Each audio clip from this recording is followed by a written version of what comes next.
అదే RTV app వార్తల్ని క్షణాల్లో చదివే అవకాశం ఉంటుంది. ఒక న్యూస్ పేపర్, ఒక టెలివిజన్ ఛానల్ మీ చేతుల్లో ఎప్పుడూ ఉంటాయి.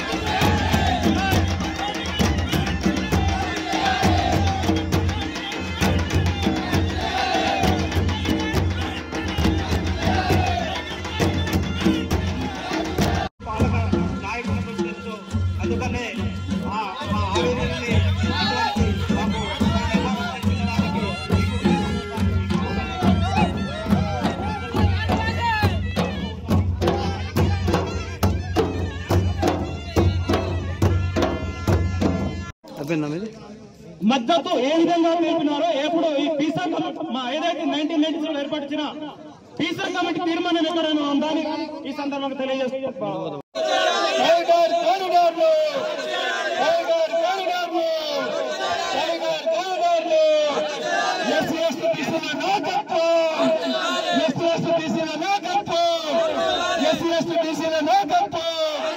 కార్యక్రమంలో నేటితో 10వ రోజు సందర్భంగా ఆదివాసీ హక్కుల పోరాట సమితి తుడుందెబ్బ రాష్ట్ర నాయకత్వం, అలాగే జిల్లాల నాయకత్వాలు, మండల నాయకులు, అదేవిధంగా ఆదిలాబాద్ జిల్లా అధ్యక్షులు పేందూర్ దాదిరావు గారు మాట్లాడాల్సిందిగా కోరుతున్నాను.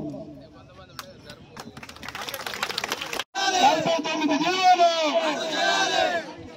దీనికే జీవో నంబర్ 49 వెంటనే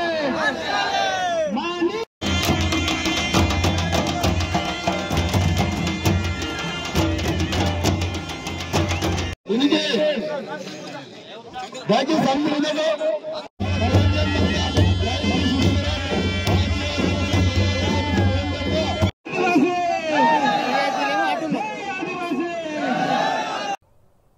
కొమరం భీం ఆసిఫాబాద్ జిల్లాలో జిల్లా కేంద్రంలో ఆదివాసీ సంఘాల ఆధ్వర్యంలో ప్రధానంగా నిరసన వ్యక్తం చేస్తున్న పరిస్థితి కనబడుతుంది. టైగర్ క్యారిడార్ను మేము వ్యతిరేకిస్తున్నాం, వెంటనే టైగర్ క్యారిడార్ మా దగ్గర వద్దని గ్రామాల నుండి అధిక సంఖ్యలో ఆదివాసీ ప్రజలు రోజువారీగా వచ్చి రిలే నిరాహార దీక్ష చేస్తున్న పరిస్థితి కనబడుతుంది. అయితే దీనిపై జిల్లా కలెక్టర్తో పాటు జిల్లా ఎస్పీ కూడా క్రాంతి చాలా సీరియస్గా కాన్సన్ట్రేషన్ చేసిన పరిస్థితి. అసలు ఎందుకు ఆదివాసులు దీన్ని వ్యతిరేకిస్తున్నారు, అసలు విషయం ఏంటి అనే కోణంలో జిల్లా కలెక్టర్తో పాటు ఆదివాసీ సంఘాలతో జిల్లా కలెక్టర్ చర్చించిన పరిస్థితి, పూర్వపరాలు తెలుసుకునే ప్రయత్నం కూడా చేస్తున్న పరిస్థితి కనబడుతుంది. అయితే ఆ మారుమూల గ్రామాల్లో గిరిజన గ్రామాలు ఏదైతే ఉన్నాయో ఆ గిరిజన గ్రామాలను లేపడానికే కుట్ర పన్నుతున్నారు. వెంటనే అక్కడ డిఎఫ్ఓ విధానం కావచ్చు, అదేవిధంగా ఫారెస్ట్ కన్జర్వేటర్ శాంతారాం విధానాన్ని మేము నిరసిస్తున్నామని చెబుతున్న పరిస్థితి కనబడుతుంది. వెంటనే దీనిపై ప్రభుత్వం స్పందించి టైగర్ క్యారిడార్గా ఏదైతే ఆసిఫాబాద్ కాజ్నాడ్ డివిజన్లు ఉన్నాయో వాటిని వెంటనే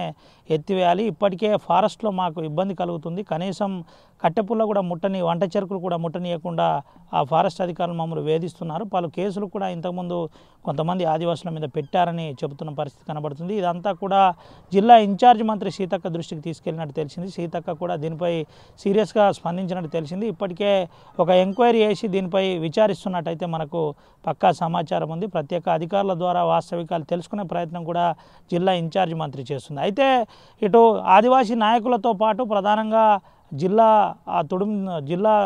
సంఘాల నాయకులతో పాటు తుడుందెబ్బ సంఘం కూడా దీంట్లో క్రియాశీలక పాత్ర పోషిస్తున్న పరిస్థితి. ఎక్కడ ఎటువంటి ఇబ్బంది లేకుండా ఆదివాసులకు ఇబ్బంది కలగజేస్తే మేము చాలా సీరియస్గా తీసుకుంటాం, దీనిపై పోరాటాన్ని ఉధృతం చేస్తామని చెబుతున్న పరిస్థితి. దీంట్లో తుడుందెబ్బతో పాటు ఇతర సంఘాలు కూడా కీలకంగా వ్యవహరిస్తున్నట్టు తెలిసింది. అయితే ఈ ఉద్యమం ఇంకా కొనసాగుతుంది.